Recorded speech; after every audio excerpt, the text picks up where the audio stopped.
This has been an incredibly difficult series of decisions, none of which we've taken lightly. And you've got to recognise, and I hope people do understand this, that when you go into a lockdown, it's a very, very painful, a traumatic thing for people, for people's mental health, for their lives, and their livelihoods. And of course, you've got to set that against the horrors of the pandemic and of COVID. And at every stage, we've been governed by a determination to protect life, to save life, to ensure that our NHS is not overwhelmed.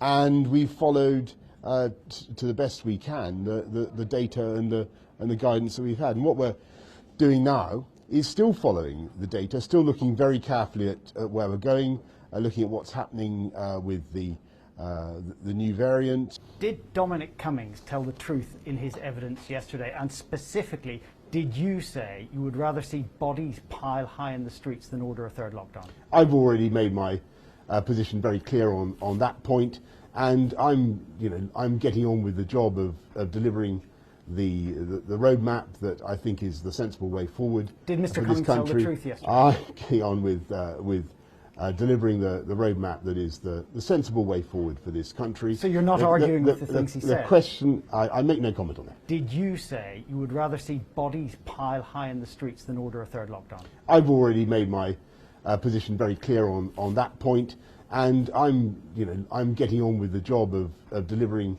the roadmap. Did Matt Hancock promise you that anyone being discharged from hospital into a care home would first be tested? Because Mr. Cummings said he didn't.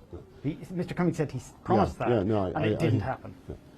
We did everything we could to protect the NHS and to protect care homes as well. Did you test anyone being put into a care home? And we did everything we could. We did everything we could to protect the NHS and to protect care homes. Of course, what happened in care homes was tragic, but we did everything we could to protect the NHS, to minimise transmission, with the knowledge that we had. One thing that we did not know at the beginning of the pandemic, and don't forget this, we did not know at the beginning of the pandemic quite the way in which the virus could be transmitted asymptomatically, and that was one of the reasons that we had some of the problems that we saw in care homes.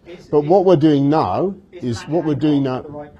What we're doing now is trying obviously to protect all residents in all care homes. I think they've all had vaccines up to 99, if not 100%, and that's the crucial thing.